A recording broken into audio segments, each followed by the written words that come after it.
Lebih baik jika kau tak melihat kebaikan dalam semua ketetapannya.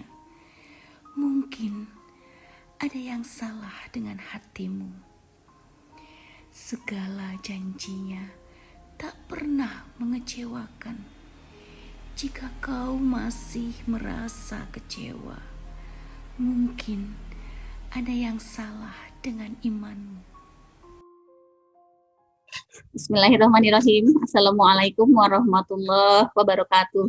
Waalaikumsalam warahmatullahi wabarakatuh. Bismillahirrahmanirrahim. La haula wala quwata illa billah. Asyhadu an la ilaha illallah wahdahu la syarika lahu wa asyhadu anna Muhammadan abduhu wa rasuluh. Alhamdulillah. Segala puji bagi Allah.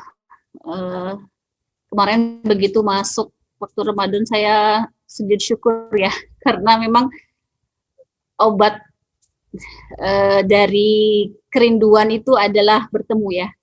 Maka ketika Allah takdirkan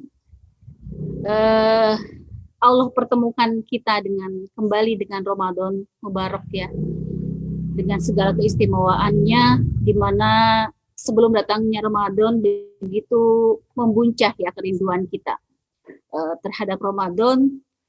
Maka alhamdulillah sujud syukur kepada Allah ya, hari ini di Ramadan hari pertama ya, 1 Ramadan, saya merasakan begitu banyak keberkahan gitu ya, di mana pagi-pagi ya kita awali dengan sesuatu yang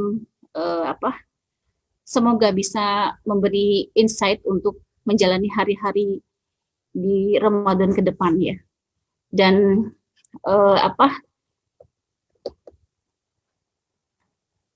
Ramadan ini memang sudah semua paham bersama ya, begitu banyak keistimewaannya. Saya tidak akan menyebutkan keistimewaannya seperti apa. Saya hanya menyampaikan satu sudut pandang dari sudut saya sebagai seorang konselor dan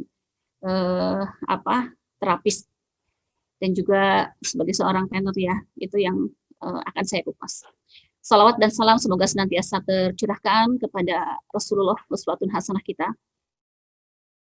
Semoga di Ramadan pertama ini adalah awal kita, titik balik kita untuk menjadi hamba Allah yang senantiasa berkuduah ya kepada Rasulullah SAW, sehingga kita dipantaskan kelak di yaumul akhir untuk mendapat syafaat atau pertolongan dari Rasulullah SAW, dan tidak hanya mendapat pertolongan saja, tapi kita pun akan disandingkan ya, berdekatan dengan beliau karena kegigihan kita untuk bisa mengikuti sunnah-sunnahnya, walaupun dengan sangat berjuang ya, berdarah-darah sangat, karena mungkin kita harus membiasakan sesuatu yang belum terbiasa kita lakukan, tetapi ketika itu memang dicontohkan oleh Rasulullah, insya Allah ketika kita berniat kemudian bersungguh-sungguh melakukannya, insya Allah Allah akan mudahkan semuanya ya. 1 Ramadan ya, ini mari kita refleksi kembali tentang Ramadan, bahwa tidak semata-mata Allah turunkan satu bulan yang teristimewa di antara sekian bulan yang lain ya, kecuali ada pesan dan ada hikmah yang luar biasa di balik Ramadan ini, di mana keistimewaan yang tertinggi itu ketika di bulan Ramadan pintu surga dibuka lebar-lebar, pintu neraka ditutup rapat-rapat, kemudian setan dibelenggu. Nah, pada kondisi Ramadan ini ya, dengan segala keistimewaan yang luar biasa yang Allah tidak berikan di bulan yang lainnya ya, seperti seruannya dalam surat Al-Baqarah ayat 183 ya, memang yang diseru itu adalah ya ayyuhalladzina amanu ya. Jadi yang diseru itu hanya orang-orang yang beriman. Tidak semua orang Islam yang diseru oleh Allah, tapi yang diseru adalah khusus seruan ini untuk orang-orang yang beriman. Kenapa Allah menyeru khusus kepada orang yang beriman? Karena hanya orang yang berimanlah yang mampu untuk melaksanakan kewajiban Ramadan ini dengan baik dan sempurna. Dan semoga kita termasuk di dalamnya ya. Makanya ketika kita, siapapun yang paham tentang betapa keistimewaan Ramadan ini sebenarnya momentum yang sangat luar biasa ya, momentum yang sangat mampu menggetarkan kita untuk mendapatkan sebuah kunci, sebuah rumus dari kehidupan ini. Yaitu hasil dari Ramadan itu adalah min qablikum la'allakum tattaqun, ya. Yaitu pribadi-pribadi yang beriman dan bertakwa. Tetapi masalahnya, kenapa tidak semua orang yang berpuasa pada akhirnya bisa meningkatkan kualitas keimanan ketakwaannya?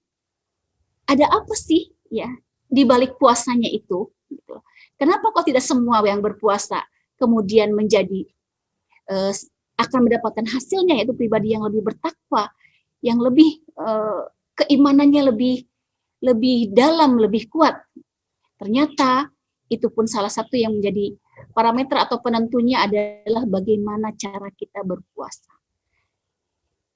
Puasanya orang umum, dia hanya berpuasa, dan ini makanya dikatakan umum ya, karena kebanyakan orang berpuasa seperti ini, yaitu hanya mendapatkan lapar dan haus saja. Ya, itu puasanya orang umum. Dia tidak mendapatkan apapun kecuali lapar dan haus saja, dan tidak melakukan hubungan syahwat. Puasanya orang khusus adalah ketika orang melakukan puasa, tetapi seluruh anggota tubuhnya ikut berpuasa. Ya, seluruh anggota tubuhnya ikut ditahan, dikuatkan, dibelenggu untuk dipalingkan wajahnya, dipalingkan pendengarannya, dipalingkan lisannya, dipalingkan tangannya, kakinya dari segala sesuatu yang maksiat, yang dibenci oleh Allah. Ya. Dia akan mendapatkan level keimanan atau ketakwaan yang lebih tinggi ketika dia berpuasa bersamaan dengan seluruh tubuhnya ikut berpuasa. Dan yang ketiga, puasa khusus adalah orang yang khusus, yang lebih khusus lagi, ya, di mana hatinya pun ikut berpuasa. Ya. Hati ikut berpuasa itu seperti apa? Ketika ada lintasan-lintasan hati yang itu sesuatu yang negatif, yang tidak disukai oleh Allah, yang itu akan mengarah kepada kemaksiatan, baru lintasan saja, belum dilakukan oleh seluruh anggota tubuhnya, baru lintasan aja, dia tahan, dia ajak dia berpuasa seperti puasanya dia menahan lapar dan hausnya. Nah, itulah yang terjadi ya.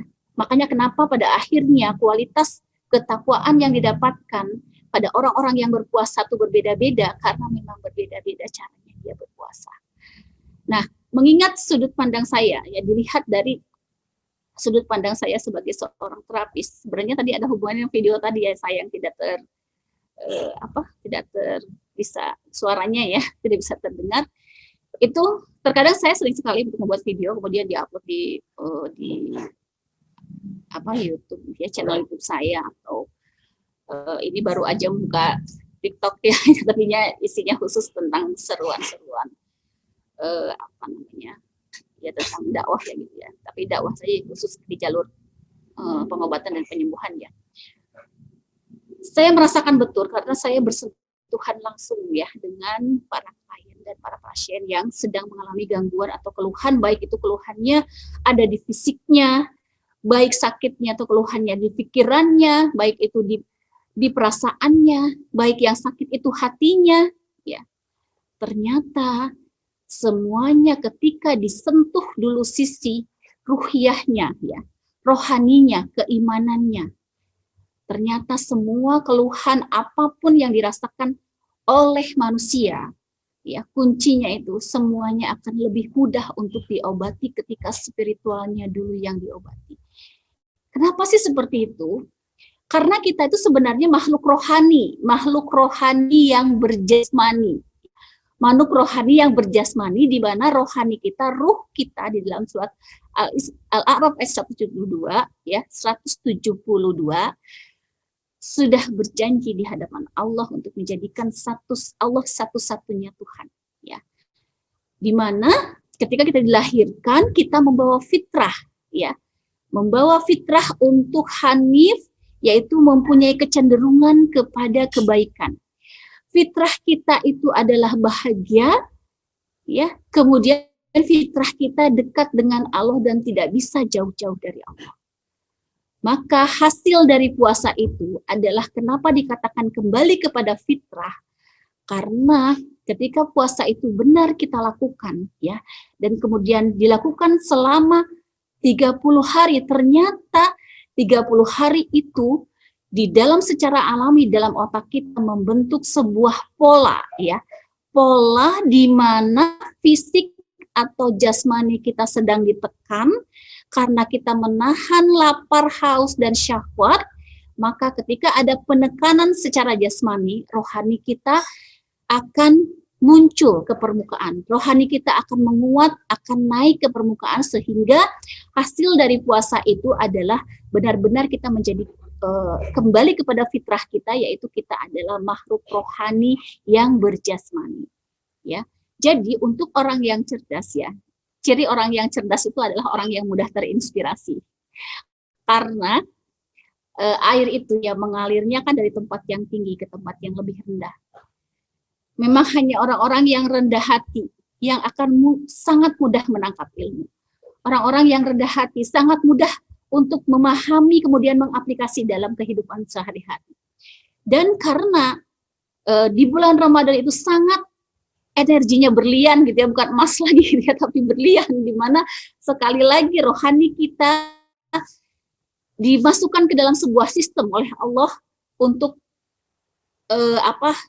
naik ke permukaan sehingga bisa mendominasi, sehingga ketika rohani ini lebih kuat mendominasi kehidupan kita daripada jasmani kita.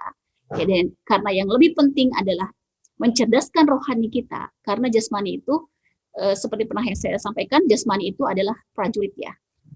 Rohani itu adalah pemimpinnya.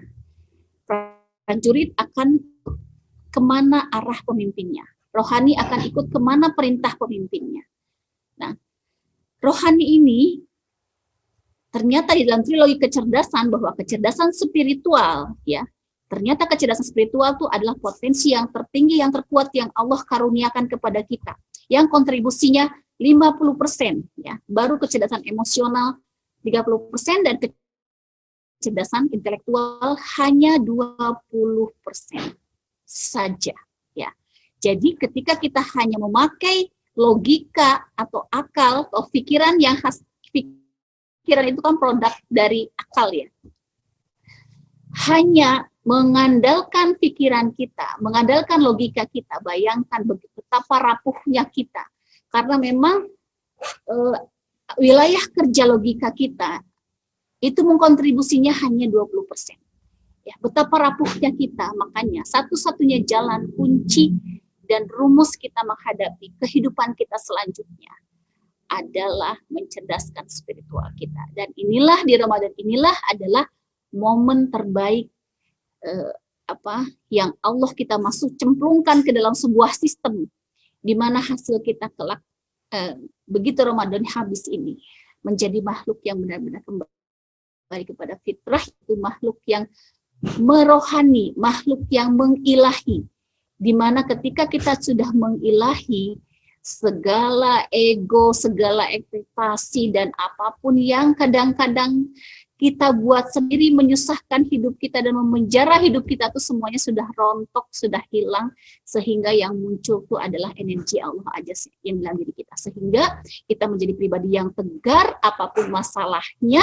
Kembali dulu kepada Allah sebelum kepada makhluk, kembali dulu kepada Allah sebelum kepada yang lainnya, maka disitulah pribadi seorang yang beriman yang sesungguhnya. Ya mungkin seperti itu hari ini yang saya sampaikan. Ya, semoga segala amalan yang kita lakukan ya, amal soleh yang kita lakukan di bulan Ramadan ini kelak akan diterima oleh Allah.